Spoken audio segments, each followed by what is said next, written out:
সাম্প্রতিক সময়ে তুরস্কের ড্রোন প্রযুক্তি বিশ্বব্যাপী বেশ সমাদৃত। দেখা গেছে তুরস্কের কেবল আকিনোচি নামক ড্রোনই বিশ্বের বেশ কটি সংঘাতের গতিপথ পাল্টে দিতে সক্ষম হয়েছে। এই ড্রোনের অত্যাধুনিক কৌশল শত্রু মিত্র সবারই নজর কেড়েছে, আর তাই এই ড্রোনের প্রতি বিভিন্ন দেশে সামরিক বাহিনীগুলোর আগ্রহ দিন দিন বাড়ছেই। সবশেষ ইরানি প্রেসিডেন্ট ইব্রাহিম রাইসির মর্মান্তিক মৃত্যুর মধ্যেই ফের আলোচনায় এসেছে বন্ধু রাষ্ট্র তুরস্কের গর্ব এই আকিনোচি ড্রোন। কিন্তু কেন এই ড্রোন নিয়ে এত আলোচনা, জানাচ্ছেন শেখ ফরিদ। চলতি দশকে বিশ্বের বুকে সমরাঙ্গন দাপিয়ে বেড়াচ্ছে যেসব যুদ্ধাস্ত্র, তার মধ্যে অন্যতম তুরস্কের তৈরি বাইরাক্তার আকিনচি ড্রোন। 2021 সাল থেকে তুর্কি সামরিক বাহিনীতে যুক্ত হয়েছে বাইকার মাকিনা কোম্পানির তৈরি আকিনচি। এ ড্রোনে ভর করেই নাগার্নো কারাবাখ যুদ্ধে আর্মেনিয়াকে নাকানে চুবানি খাইয়েছে আজারবাইজান।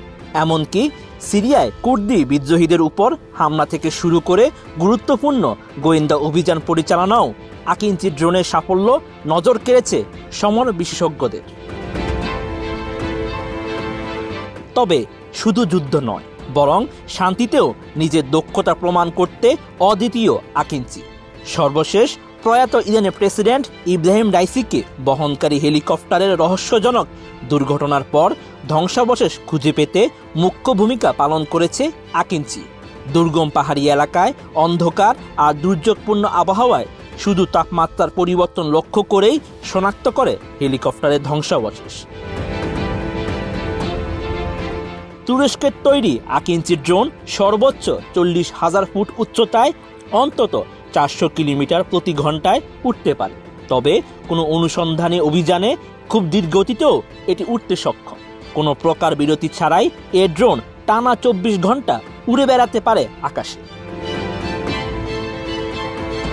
শুধু তাই নয়, অধিক উচ্চতায় উড়ার ক্ষমতা, নাইট ভিশন ও তাপ শনাক্তকরণ প্রযুক্তি আকিনচিকে দুর্গম ভূখণ্ড ও দুর্যোগপূর্ণ আবহাওয়ায় কঠিন অভিযান পরিচালনার সক্ষমতা দেখিয়েছে। আকিনচি ড্রোনটি অত্যাধুনিক যুদ্ধবিমানের মতোই বহন করতে পারে ভয়ঙ্কর সব ক্ষেপণাস্ত্র। এমনকি গ্রাউন্ড সিস্টেমের সাহায্য ছাড়াই সম্পূর্ণ স্বয়ংক্রিয়ভাবে টেক অফ ও ল্যান্ডিং সহ পার্কিং করতে পারে আকিনচি। রয়েছে অটো পাইলট ব্যবস্থা। আকিনচির সবচেয়ে আকর্ষণীয় প্রযুক্তি হলো জিপিএস ব্যবস্থা অকার্যকর হলেও নিজস্ব সেন্সর ফিউশনের কারণে নিজ থেকেই খুঁজে নিতে পারে লক্ষ্যবস্তুকে। এরই মধ্যে আকিনচির দুর্ধর্ষ এসব সুবিধার কারণে তুরস্ক ছাড়াও এটি ব্যবহার করছে পাকিস্তান, লিবিয়া, ইথিওপিয়া ও আজারবাইজানের সামরিক বাহিনী। ড্রোনটি কেনার অপেক্ষায় রয়েছে ইউরোপের অনেক দেশও। এ ড্রোন ব্যবহার করে আকাশ থেকে আকাশ কিংবা আকাশ থেকে ভূমি যে কোনো লক্ষ্যবস্তুতে হামলা করা যায় নিখুঁতভাবে। Sheikh Farid, ATN news.